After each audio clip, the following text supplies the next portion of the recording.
पहिले कढई घेते मी. ऑन गॅस लावू? करे. हां, तेल घालायचं. किती लागणार आहे तेल? बस बस पुरे? बस, पुरे. आणि इथे थोडंसं पाणी ठेवायचं गरम करायला. बर. पहिले आपण सोडे आहेत ना, त्याला आपण हा सगळा मसाला लावून घेणार आहोत. नंतर मिरची कोथिंबिरीची पेस्ट 1 चमचा, आलं लसणाची पेस्ट 1 चमचा घाला, 1.5 चमचा गरम मसाला, अंदाजे 1.5 चमचा घाला. बघा पुरे. हो, 2 चमचे तिखट वा. घाला, आणखीन घाला. अरे वा. हळद पाव तुम्ही चमचा. तिखटाला माझ्या पुढे आहेत. नाही, विदर्भ एवढं तिखट नाही. नाही, मी मराठवाड्यातला आहे. अच्छा. हे चवीप्रमाणे मीठ. हां बघा. हां. आणि आता हे सगळं मिक्स करून घ्यायचं. छान. म्हणजे हे सोडे वशट असतात ना, हे सगळं लागलं की वशटपणा सोड्याचा कमी होतो. आता आता तेल आपण गरम. हे वशट आहे ना, म्हणून थोडंसं आपण आधी लसूण घालणार आहोत. बर. परतून घेणार आहोत.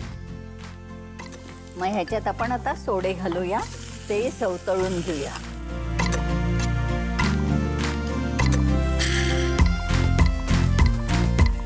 आता बघा कसा सुगंध आला. आता आपण ह्याच्यात कांदा घालूया. बर. तोही सवतळून घ्यायचा आहे. घ्या. परतून नाही. तर हे बटाटे घालूया. बर. आणि आता आपण हे परतून झालेलं आहे.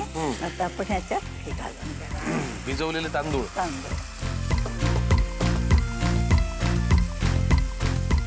आणि हे चांगले सवतळून मिक्स करून घ्यायचं. करू. आता ह्याच्यात आपण हे पातळ नारळाचं दूध आहे ना, हे घालणार आहोत. आता 1 उकळी आल्यानंतर आपण हे कांदा खोबऱ्याची पेस्ट. खोबऱ्याची आणि कांद्याची पेस्ट. पुरे. काय सुंदर टेक्स्चर आलंय हो. त्याचा रंग इतका छान बदललाय. 1 उकळी आली की आपण हे अपरस म्हणजे घट्ट दूध घालणार आहोत. आणि नंतर आपण लागलं तर पाणी घालणार आहोत. मग आता उकळी आली, आपण अपरस घालूया. आता अपरस दूध घालूया आपण.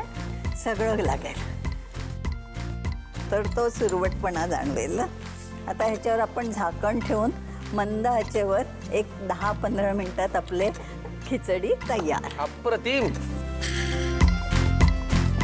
मला ना स्वयंपाकातली काय गोष्ट आवडते माहितीये का? एकतर करणाऱ्याचा उद्देश, करण्याची पद्धत आणि करताना करणारा किती आनंदी आहे. आपलं प्रेमच त्यात आलं पाहिजे ना. तेच म्हणतो. रागाने भांडी आपटट वगैरे केलं तर त्या पदार्थाला चवच येणार नाही. तर तुम्ही आज ज्या आनंदाने हा स्वयंपाक करताय ना, की एखादा रुसून बसला असेल, फुगून बसला असेल, एवढ्या आनंदाने तुम्ही स्वयंपाक करून खायला दिलं तर बारीक गॅस कुठल्या कुठे रुसवा पळून जायचं का नाही. चला, तुम्ही एवढा मन लावून स्वयंपाक केलात.